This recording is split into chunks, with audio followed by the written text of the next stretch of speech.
How's it going, everyone? It's Sam. I want to walk you through the double-click demo that we just had on Palantir and some exciting news that they had.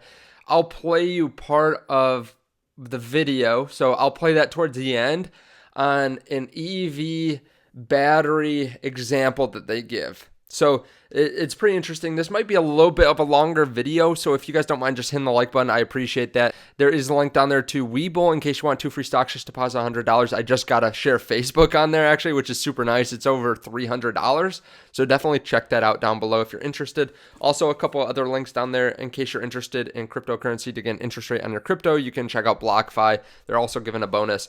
So Palantir announced their double-click demo earlier, about a month ago. And this really was not meant for retail investors. So this is going to be used as pretty much just a giant sales pitch. So I have my notes here. I'm going to walk you through them first before we show the demo. But this was an event that featured in-depth demonstrations of Palantir's foundry for life sciences and industrials. They are talking about customers like Merck, NIH, NHS, 3M, BP. So a lot of these companies, they're basically talking about what they do, how it helps their customers. And honestly, it was really dense. Part of it was really dense, which I'll explain here in a second. But one thing that I want to hit on before that, it's just something that I found recently, and I know I'm a little bit all over the place, but I wanted to bring this up because this was on another YouTuber's video, Emmanuel Financing. This was basically a new contract by the Air Force, the Nuclear Weapons Center, and how they phrased it is very interesting. Their contract. Only one source is capable of providing the supplies or services required at the level of quality required because the supplies or services are unique or highly specialized. That is basically what Palantir is. Unique, specialized. They deliver a level that other companies can't deliver. And the reason I bring this up is because a lot of people were asking during the live stream, which I'll put the live stream up on the end screen too, if you guys want to watch the whole 45 minutes. They were asking, why wouldn't people just bring this in-house, right? They're a data analytics company. Why wouldn't they bring what Palantir does in-house and do it themselves? That's a big question about Palantir. First of all, what do they do? And then why don't companies do this themselves? Well, I think of it as similar to how I have Patreon set up, where I have Patreon, people get into my private group. I pay Patreon a decent amount of my revenue out of there to use their platform. A lot of companies use different platforms and are willing to pay a certain amount for it. Now, companies could bring what Palantir does in-house. However, that's not what they do, first of all. So if you're a $100 million company, why would you spend a lot of your time trying to set up a data analytics platform to analyze your data? If it was that easy, you would have done it already, right? Because that's one of the main things that companies need to do is figure out what their data means, right? So if it was that easy, they would have already done it. They could bring it in-house most likely, but it would be very expensive up front.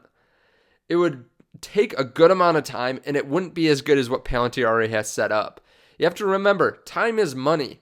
If they make a large capital investment right now, that diminishes what they can do in other parts of their business, right? So these companies, let's say it's a car company, why would they go spend hundreds of millions of dollars or tens of millions of dollars to try to set up some second-rate platform? They would rather hire Palantir.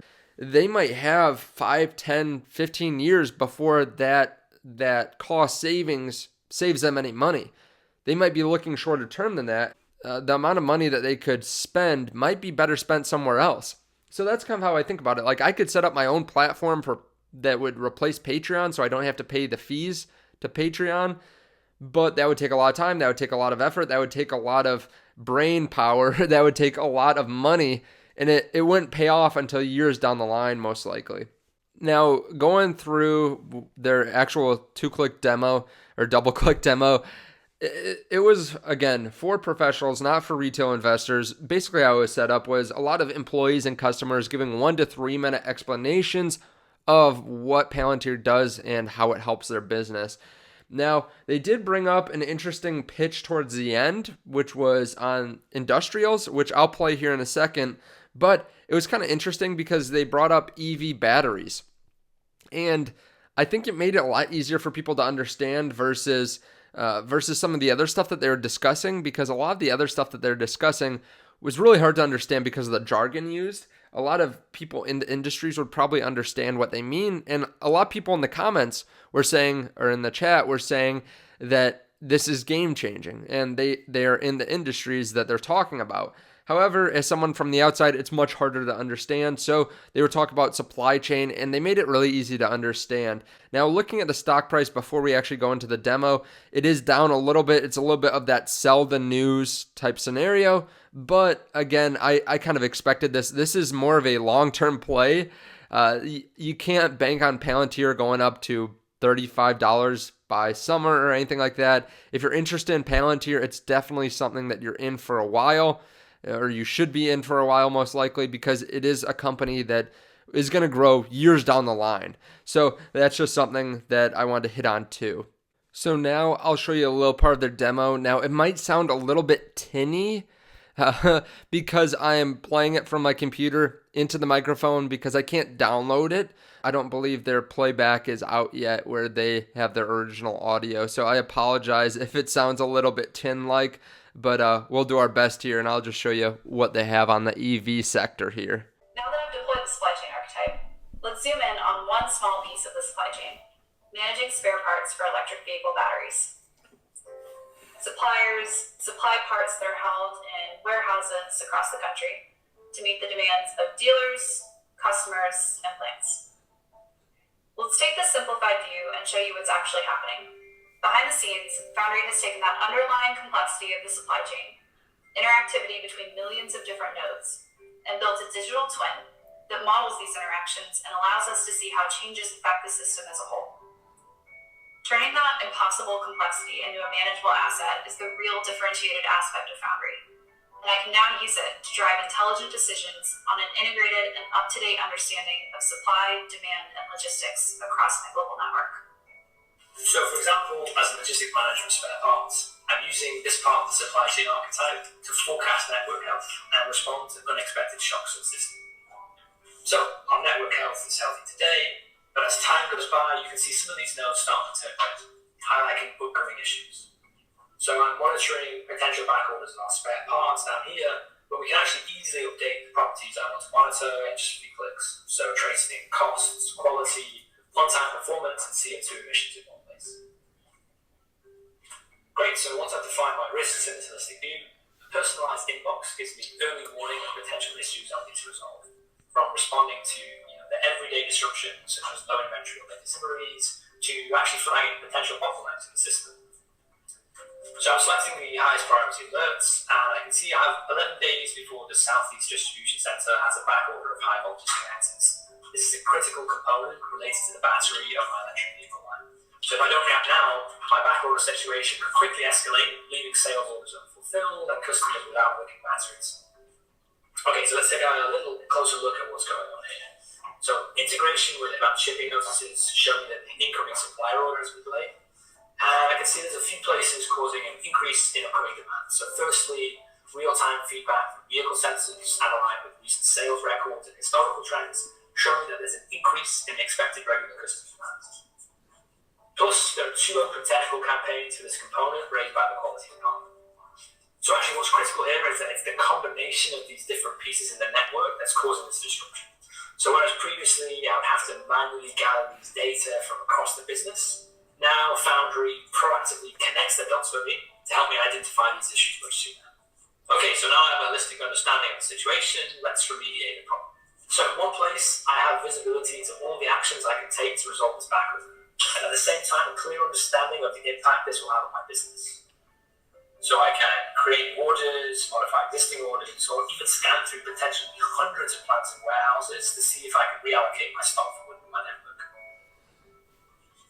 You can see that with every potential decision, I can instantly compare the estimated shipping costs, time to delivery, and expected quality and CO2 implications. Previously, it would have been impossible to respond with this level of understanding. But what's actually even more exciting here is that instead of randomly comparing a few scenarios, I can actually choose the exact set of decisions that will optimize for the factors I care about most, which of course will change depending on the current circumstances. So while this might look simple, behind the scenes, Foundry is comparing potentially thousands of possible scenarios to help this logistic manager make a final decision on the best outcome, keeping business running smoothly and customers not. Once I'm able to fully understand and react to today's challenges, the change models underpinning the supply chain critically allow simulation of future events to rebalance trade-offs effectively. So, starting to shift from reaction to anticipation in global supply chain. What happens if certain suppliers go offline? What happens if I double my production of a given vehicle in the next 18 months? Or what happens if I were to change these inventory levels? So let's actually simulate what will happen if suppliers in my network unexpectedly go offline. I can review the potential impact this would have on my supply chain health and also be given suggestions on how to optimize my network to take on future disruptions. So here, for example, I can see I have several critical dependencies that rely on a single supplier, so I should look at broadening my supply base to reduce my exposure. Supply chain and logistic managers were previously forced to make these incredibly complex trade-offs with only a narrow view of the available context. But now with the supply chain archetype, we can not only gain an accurate and granular view of today's risk, but can also simulate future scenarios and make adjustments to make sure our network is ready to take on the challenges. So if you guys want to see the original version of that, I'll put it up on the end screen, and you can move to about 47 minutes in the video in that live stream that we were watching if you want to see that without the tinny audio, but you can watch the whole thing too. But I find that interesting how they bring it to the industrial level where they can see the strain in the supply chain. They can try to analyze the data that they've had in the past and project forward to save people time, money, be able to provide orders a lot faster and just increase efficiency and overall sales in companies. So that was pretty interesting to see how easy it is to understand in that way, as opposed to how difficult it is to understand for the healthcare community or the healthcare businesses. So thank you guys for watching. Thank you for hitting the like button and checking out the link down below to WeBull. I am a long-term bull in Palantir, so I've done videos on them in the past. I'll put up the end screen of the live stream, and I will see you in the next video. Bye.